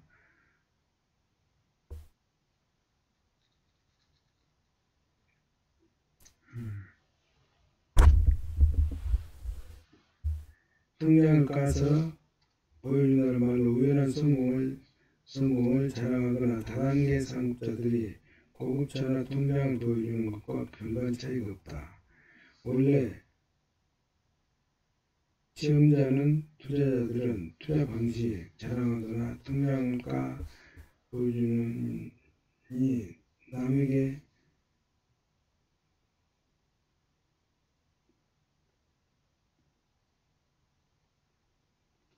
이 모든 행동은 실제 주변에서도 의도치 않는 피해자를 발생시키고 있고, 조언을 듣고 성공해도 오래가지 못하고,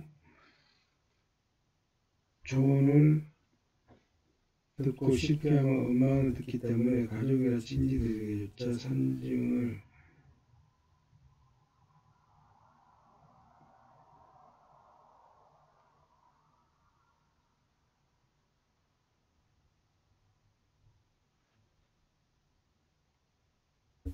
그 자격을 갖추기 위해 공부를 하다 보면 왜 물으면 안 되는 일을 스스로 알게 된다. 그러면 부동산이 좋은지, 주식이 투자가 좋은지, 질문이 얼마나 부끄러운 질문인지 알게 된다. 이것이 부끄러운 질문이라는 것을 아는 순간 당신은 투자할 기본 자격을 갖춘 것이다.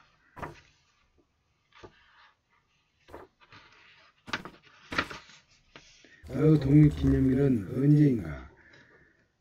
독립기념일, 광복절, 독립기념일, 광복절, 전승기념 같은 국가기념일은 모두 다른 나라로부터 빼앗겼던 주권의 회복을 기념하기 위한 것이다. 개인에게도 기념일이 있다. 원생은 살며 가장 중요한 기념일인 생일.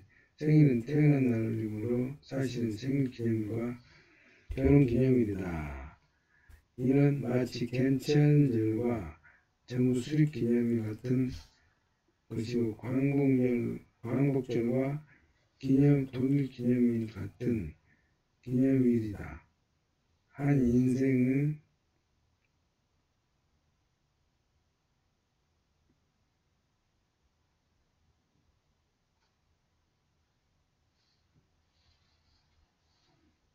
혼자 살기 시작한 날이고, 재정 자립을 통해 경제적 자유를 취득한 날은 개인 독립 기념일이다. 나에겐 6월 27일이 개인 독립 기념일이다. 그날이 내 자본소득이 근로소득을 넘긴 날이었기 때문이다.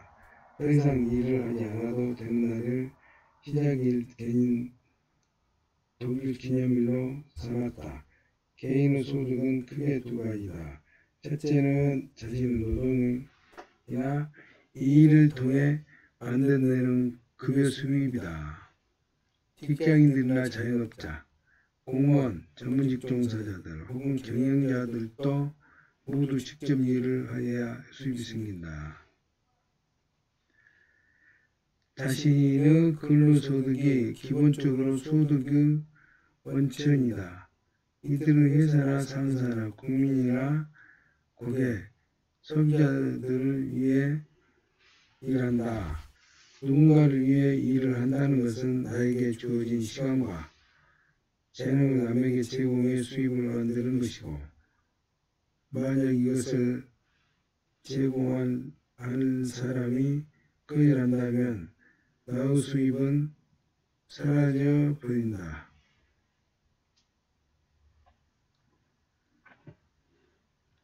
주어진 시간과 남에게 제공해 수입을 만드는 것. 그러므로 개인이 독립하려면 내 수입을 나의 노동이 아닌 다른 곳에서 나오게 만들어야 한다. 따라서 내가 벌이들인 모든 근로수입을 아껴서 이 소득을 자산을 만들게 하는 것이 독립운동의 시작이다. 내가 아직 독립하지 않았다면 모든 소득은 자산을 만드는 데 사용해야 한다. 모든 소득은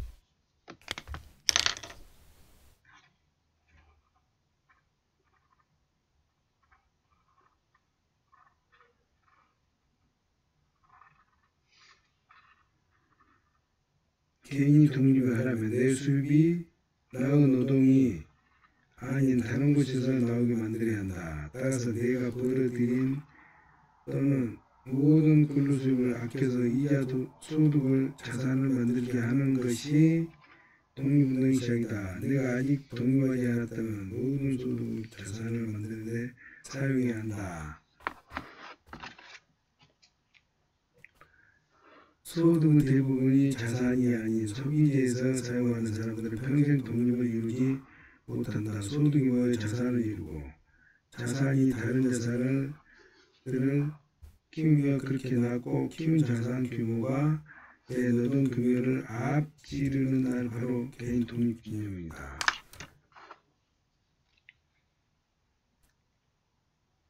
소득의 대부분이 자산이 아닌 소비재 사용하는 사람들은 평생 독립을 이루지 못한 소득이 모여서 자산을 이루고 자산이 자산들을 낳고 키우며 그렇게 낳아 키운 규모를 내놓은 급여를 하지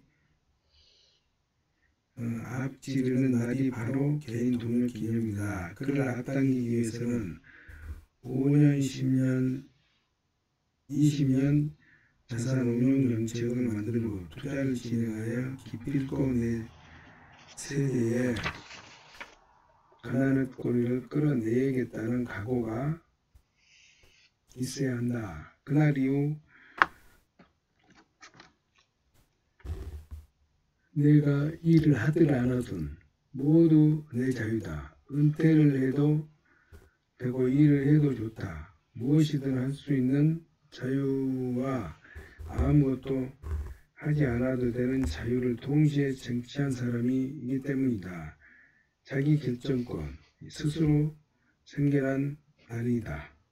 이제 독립을 이루고 나면 조금 삭제해도 좋다. 해마다 이날을 기념해서 가장 좋은 식당을 예약하고 여행을 계획도 좋다. 나를 위해 꽃다발도 하나 산다.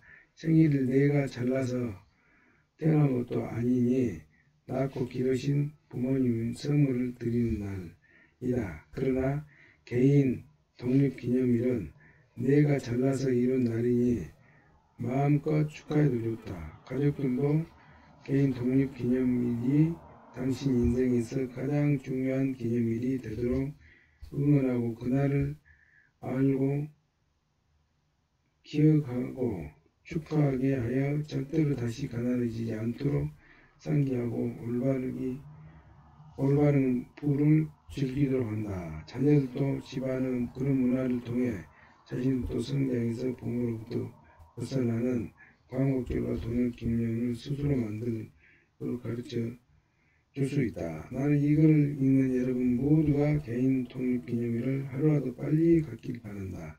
우리 회사 꽃매장들의 독립기념일 자축이라고 쓴 꽃바구니 주문이 하루에 수백씩 들어오는 날을 기다린다. 돈을 다루는 4가지 능력. 경제활동을 하는 모든 사람은 돈에 있어서 4가지 능력이 따라 자산이 늘어난다. 이 중 하나만 가지고 있는 사람도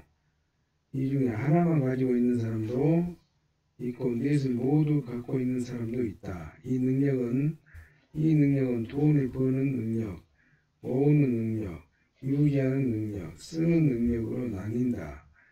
돈을 버는 능력을 가진 사람은 부자라 부르지만 부자가 부를 유지하려면 이 4가지 능력을 모두 갖추고 있어야 한다. 이 능력 중에 하나라도 있으면 부자가 될 수 있다. 그러나 부를 계속 유지할 수는 없다. 그리고 이 능력은 각기 다른 능력이다. 그러나 각기 다른 방식을 배워야 한다. 돈 버는 능력을 가진 사람들은 우리 눈에 쉽게 보인다. 이 능력은 밖으로 드러나 보이기 때문이다. 이 능력을 가진 사람은 대부분 진취적이고 사업에 능통하며 세일즈를 잘하며 유능한 사람, 낙천적이고 포기하지 않아 사업들 중에 이런 사람이 좀 많다. 전문직에 종사하고 성실히 똑똑하고 하는 사람들도 이 능력이 있다. 특히 사업가들 중에는 이 능력만 유난히 뛰어난 사람이 많다. 하지만 이런 사람들은 상대적으로 다른 능력이 부족해 오히려 빚을 지거나 사기를 당하거나 부하 직원들의 횡령을 상대적으로 다른 능력이 부족해서 오히려 빚을 지거나 사기를 당하거나 횡령이라도 모를 정도로 벌어놓은 재산을 관리하는데 미숙한 예언이 많다. 이런 사람들이 가장 잘하는 말은 밖에 나가서 버는 것만 하면 좋겠다. 회계적인 문제나 투자 세부 문제, 회계적인 문제나 투자 세부적인 문제, 재무 제표를 읽고 이해하는 것을 아주 힘들어하고 방관하기 일수다. 이런 사람들은 재산을 모은 후 뭉칫돈으로 날린다. 세금을 보고 보고를 허술하게 하거나 복잡한 투자 지출 문제에 봉착하면 믿고 맡긴다. 그단 호의의 태도를 취하기까지 사실 귀찮고 이해를 못하기 때문이다. 또한 많은 사람들에게 돈을 어떻게 벌어야 하냐는 질문을 받지만 그 질문을 받은 당사자조차 자기가 많이 벌고 있다는 것을 알지 못하는 경우도 많다. 항상 이것저것 내고 나면 아무것도 남는 것 같지 않아서 많은 돈을 벌면서 버는 느낌을 들지 않기 때문이다. 돈을 모으는 능력, 돈을 버는 능력과는 또 다른 능력이다.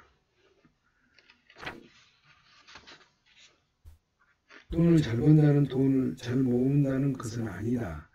돈을 잘 번다고 돈을 잘 모으는 것은 아니다. 돈을 모으려면 자산의 균형을 갖추고 세밀한 지출 관리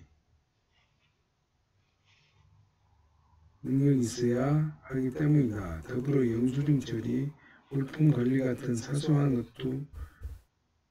것부터 세율, 이자, 투자, 환율과 관련된 지식과 이해를 가져야 하고 재정 분리, 지출 관리에도 소홀함이 없어야 가능하다.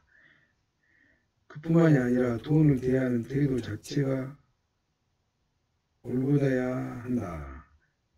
작은 돈을 함부로 하면 안 되고 큰 돈도 마땅히 보내야 할 곳에 보낼 수 있어야 한다. 작은 돈을 함부로 하면 주변이 그를 따라서 돈을 함부로 하고 마땅히 풀어야 할 때 큰 돈을 풀지 않으면 주위의 사람이 떠난다. 사람이 떠날 때도 돈도 갖고 떠난다. 그래서 돈으로 모으는 능력은 인품에 따라 차이가 안 난다. 단호함과 너그러움 같이 있어야 된다. 돈벌이도 모을 줄 모르면 이 빠진 동에 다를 바 없다. 아무리 많이 벌어도 구멍이 새고 있으면 언젠가 빈 항아리가 될 수밖에 없다. 돈을 유지하는 능력은 돈벌이를 주는 사람이 돈을 모으는 능력을 얻은 후에 모아놓은 재산을 지키기 위해 반드시 필요한 능력이다. 이 또한 버는 능력이나 모으는 능력과는 완전히 별개의 능력이다. 재산을 지키는 일은 가장 힘든 일 중에 하나다. 성을 공유하는 것보다 지키는 것이 더 힘든 것과 같은 이치다. 이때는 자산가라는 이유로 대우도 받고 이름도 알려져서 사치와 허영이 문 밖에서 항상 대기하고 있다. 자신과 걸맞는 집, 차, 음식, 친구, 명품을 찾기 시작한다. 금융, 정치, 경제를 잘 보는 눈도 일반인들과 다르다고 생각하기 시작하고 더 이상 선생을 구하지 않고 스스로 선생이 되거나 어른 행세를 시작하기 좋은 때다. 자산이 허물어지는 것은 한순간이다. 집을 짓는 데는 3년이 걸려도 허무는 데는 하루면 끝이다. 자산을 가진 사람이 자산을 유지 못하는 가장 큰 이유는 올바르게 투자되어 있어야 할 자산을 관리하지 못한 탓이다. 세상에서 투자는 가장 힘들다. 아무것도 하지 않은 것은 가장 나쁜 투자다. 그러니 아무것도 안 할 수도 없는 일이다. 투자는 열심히 하는 것으로 대신할 수 없는 분야다. 통찰과 거시적인 안목이 함께하고 들어감과 나옴 기준은 있어야 한다. 순식간에 성벽이 무너져 내릴 수 있기 때문이다. 마지막으로 돈을 쓰는 능력은 고도의 정치 기술과 같다. 검소하되 인색하면 안 된다. 나는 검소한 삶을 살아야 하지만 가족이나 주변에 강요하면 안 된다. 직원에 강요해서도 안 된다. 부양이 나도 이렇게 아끼는데 너도 아껴야 하지 않겠냐 라는 말은 교훈이 아니라 삶의 가치가 다를 뿐이다. 지출해야 할 것을 반드시 기일을 지켜 지출하고 늦거나 이루면 안 된다. 설령 그것이 부모님의 용돈이라 해도 정해진 날짜에 직원 급여가 나가듯이 정확하게 나가야 한다. 그날 벌어 하루를 사는 사람들에게 일을 시키면 그날 바로 지불해줘야 한다. 그것이 청소든 수리든 배달이든 심부름이든 그렇다. 그런 돈을 그날 바로 줘야 한다. 시간을 팔아 돈을 버는 사람들의 시간을 빼앗으면 갚아줘야 한다. 미용실 약속을 하고 잊었거나 늦어서 일을 못하게 만들었으면 머리를 손질을 안 했어도 비용을 지불해야 한다. 미용사에게 그 시간이 다시 돌아오지 않는 자산이기 때문이다. 변호사 친구에게 의견을 들었으면 밥값으로 내줄 것이 아니라 상담료를 지불해야 한다. 그 변호사 친구도 밥값 정도는 충분히 낼 수 있기 때문이다. 지적 상담료가 비싼 이유는 그 많은 가치를 하거나 그 지식을 배우기 위해 많은 시간을 들였기 때문이다. 식당에 예약을 했는데 못 가게 되면 미안해하지 않아도 된다. 그냥 돈을 보내주면 된다. 그것이 상식이다. 반대로 쓸데없이 위세나 허영심 때문에 밥값 내고 다니지 마라. 돈 많으면 밥값은 당연히 내야 된다고 믿는 사람들과 어울릴 필요는 없다. 그런 사람에게 듣는 욕은 보약이다. 품이나 명예는 그런 데서 나오는 것이 아니다. 남의 돈을 존중할 줄 아는 사람에겐 밥값 몇 번 더 내줘도 되지만 당연시 여기는 사람들까지 챙기면 내 돈은 나를 요구한다. 돈을 잘 쓰는 능력을 배우려면 욕도 먹을 줄 알아야 한다. 내 돈에게 욕먹은 것보다 낫다. 내 돈이 날 요구하면 떠날 수 있기 때문이다. 즉, 이 네 가지 능력이 각기 다른 능력임을 이해하고 각각 배우고 노력해야 한다. 이 중 하나라도 소홀히 하면 오래 부자로 살 수 없다. 잠깐 부자가 된 맛은 느낄 수 있을지 모르지만 정말 그렇게 되면 오히려 그 비참함이 커진다. 한 번 가져왔던 것을 빼앗기는 슬픔은 한 번도 가져보지 못된 슬픔보다 더 크기 때문이다. 많이 벌어서 잘 모으고 잘 지키고 잘 쓰고 행복한 부자가 되기 바란다. 이런 곳에 나는 투자 안 한다. 나는 아무리 많은 돈을 벌 수 있어도 절대 하지 않는 사업과 투자 영역이 있다. 생명이 사라져야 돈을 버는 영역이다. 전쟁에 관련된 회사나 총기, 무기, 담배, 술, 마리화나 마약 같은 분야다. 회색 지역에 있는 사업도 마찬가지다. 친구 중에 한 명은 넷가차 회사를 운영한다. 사고는 어차피 나는 것이고 넷가차 때문에 사고가 더 나는 것도 아니니 이것이 나쁜 비즈니스로 말할 수 없다. 하지만 누군가에게 불행한 일이 생겨야 수입이 발생하는 경우라면 나쁜 마음이 생길 수밖에 없다. 이 사업의 가장 큰 수입은 인명사고가 발생하는 경우다. 당연히 불손한 생각이 들 수밖에 없다. 이처럼 누군가 죽거나 상하거나 망해야 돈을 버는 사업이라면 마음이 가지 않는다. 분명 누군가 해야 하지만 굳이 내가 그 일을 하고 싶지는 않다. 그 외에 추심이 이나 부채청산, 전당포 같은 사업도 거리를 둔다. 누군가의 슬픔이 묻어있는 사업이기 때문이다. 일부 제약회사도 질병이 생기고 사망사고가 많아지면 주가가 오르는 곳들이 있다. 아픔이란 사망을 막고 약품이란 질병을 치료하는 일이지만 동시에 질병이 번지고 사람이 죽어야 주가가 오르는 게 사실이다. 경영진이나 투자자라면 어떤 마음이 생길지 짐작이 간다. 그 밖 멀지 않은 곳으로 공해나 이상기온 발생하면 주가가 오르는 기업이 있다. 사실 이 글은 논란이 여지가 많은 글이다.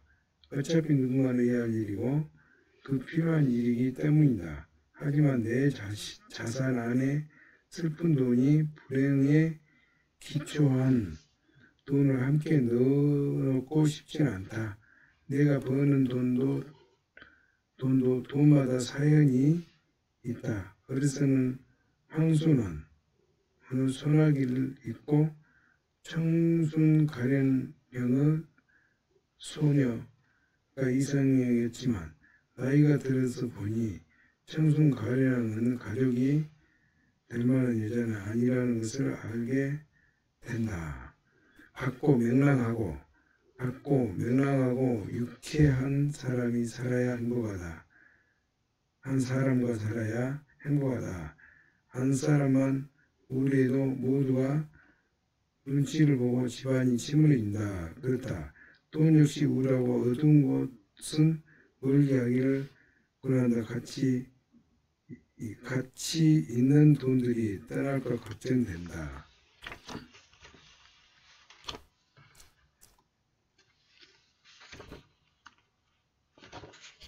보험은 저축이 아니다. 가까운 지인 중 한 명은 월 250만 정도 버는데 보험료 매달 80만 원을 내면서 항상 힘들어한다. 왜 그렇게 보험을 많이 들었냐고 물었더니 보험을 저축으로 이해하고 있었다. 보험은 원래 보험계약 당사자가 약정한 보험료를 지급하고 재산 또는 생명이나 신체의 사고가 발생한 경우를 대비해 안전망을 마련해 두는 것을 목적으로 한다.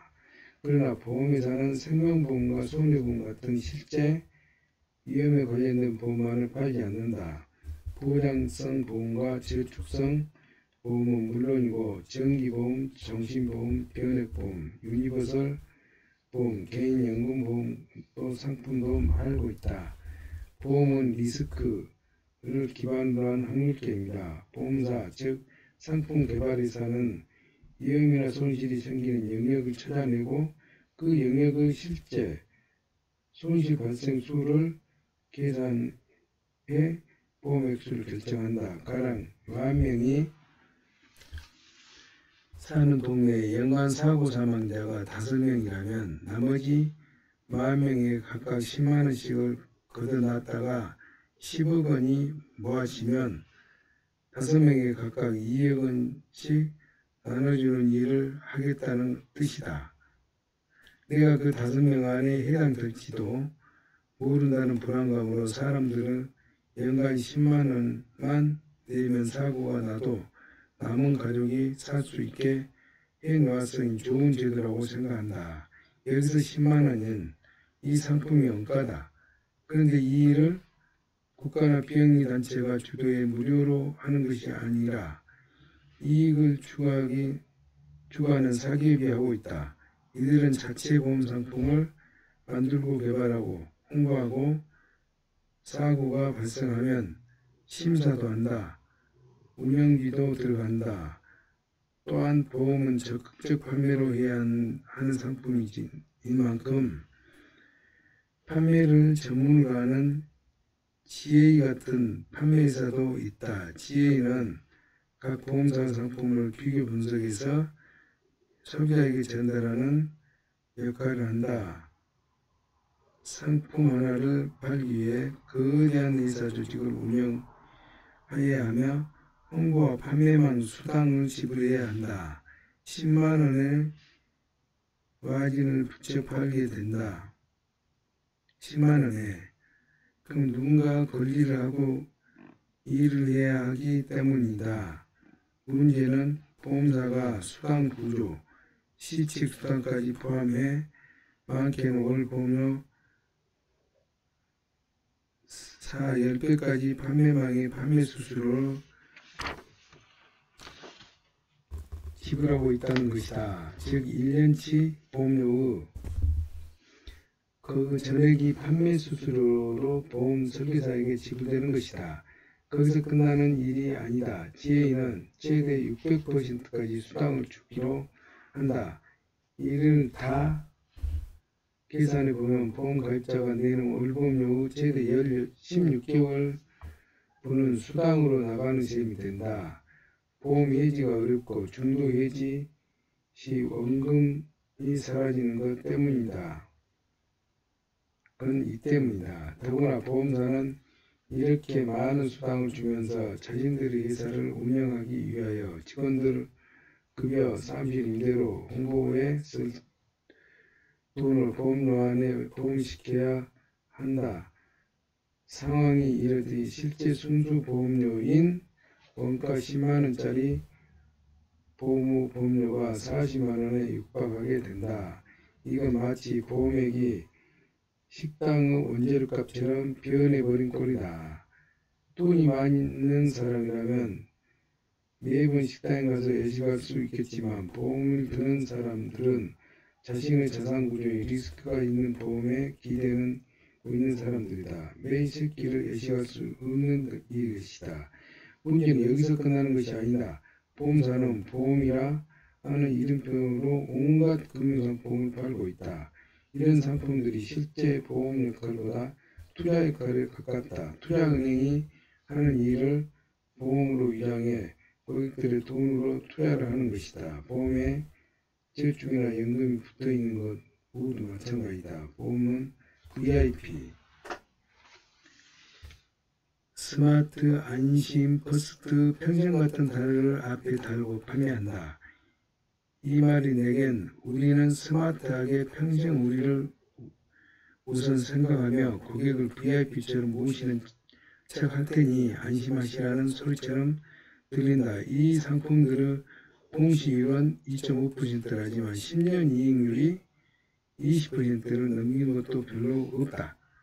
저축성 보험은 가입 후 7년간 보험료에서 보험 설계사, 인센티브 등 사업비를 제외한 금액만 투자되기 때문에 전체 보험료를 기준으로 생각하면 공시율과 실제 수익률 차이가 크게 난다. 따라서 원금 기준으로 가입 후 5, 6년 적자인 경우가 대부분이다. 특히 TV에 광고가 가장 많이 나오고 있는 종신보험은 보험사의 가장 큰 효자 상품이다.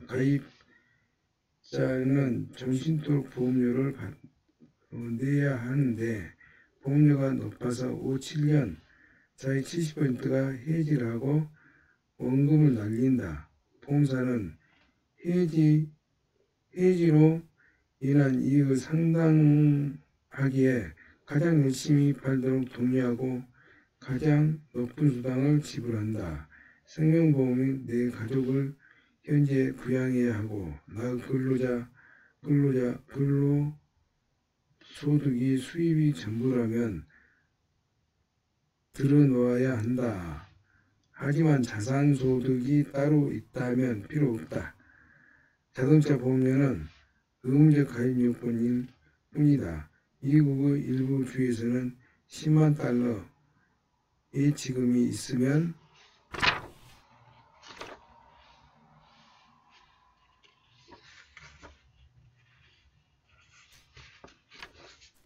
따로 상업 자동차 보험을 들지 않아도 된다.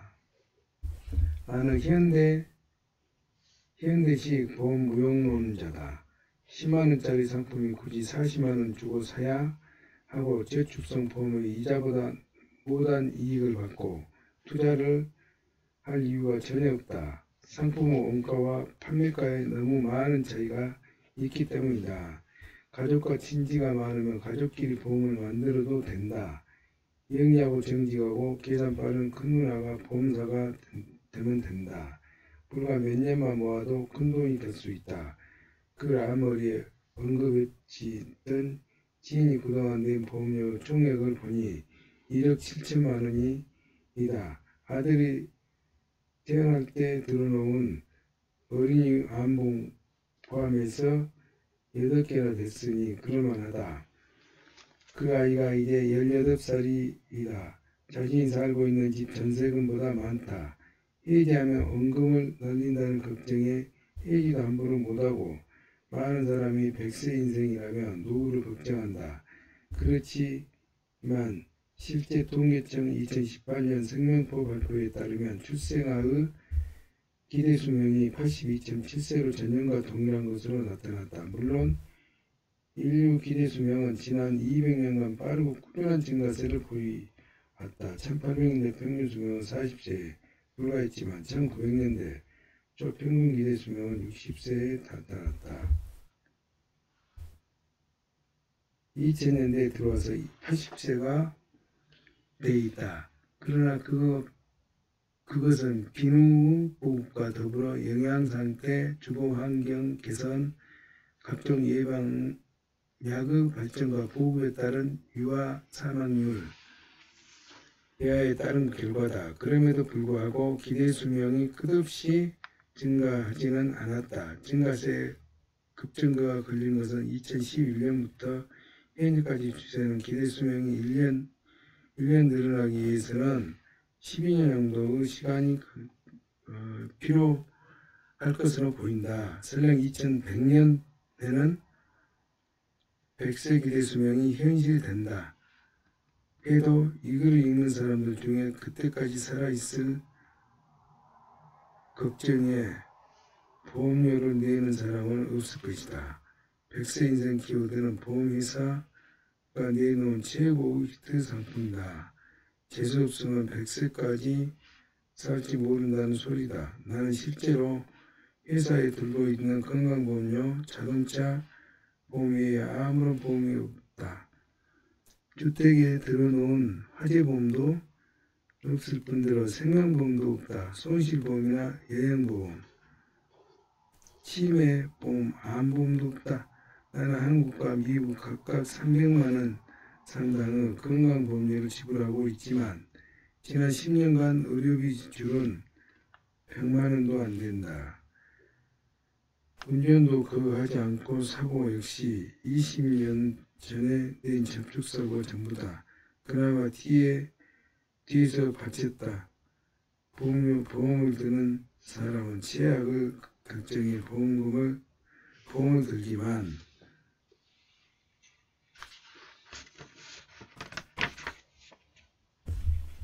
돈을 20여 년 전부터 모아왔다며 확률상 자기 보험이 더 낫다. 왜냐하면 보험사는 어떤 상품을 팔아도 이미 내게 불리하게 설계를 내놓기 때문이다.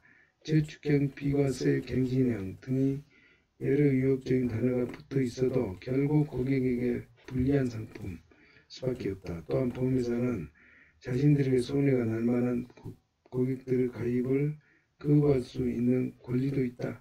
병력이 있거나 나이가 많거나 해당 위험에 노출된 직업이 있는 사람들은 가입을 못하게 막을 수 있다. 그래도 보험 때문에 혜택을 본 사람이 많이 있지 않느냐며 반문한 사람이 있을 것이다. 카지노에서 돈 버는 사람도 48%다. 모두가 돈을 잃으면 더 이상 카지노 할 사람이 누가 있겠는가. 나는 독자들과 보험에 대한 자신의 관점을 다시 생각하고 생기지 않을 여러 두려움에 자신의 경제권을 넘기지 않기를 바란다. 스스로 보험사가 되거나 가족과 형제들끼리 보험 통장을 만들어 공동 투자하고 직접 자산을 관리할 수 있다면 시도해 오길 바란다. 사실 부자가 되면 원래 보험이라는 것도 필요 없어진다. 이미 자산의 일부가 보험의 역할을 충분히 하고 있기 때문이다. 그래서 부자는 더 부자가 되는지도 모르겠다. 이백세 정부 판매 시기 보험회사를 이렇게 냉정하게 비판했음에도 업계 관련자들로부터 단 한 번도 비판받거나 정정 요구하는 연락이 오지 않았다. 오히려 대형 보험사들이 내게 강의를 요청한 경우를 많았다. 내가 그러거나 말거나 보험은 세상 끝날 때까지 여전히 잘 팔리는 상품임을 알기 때문이다. 인간은 공포심을 파는 유일한 회사이기 때문이다.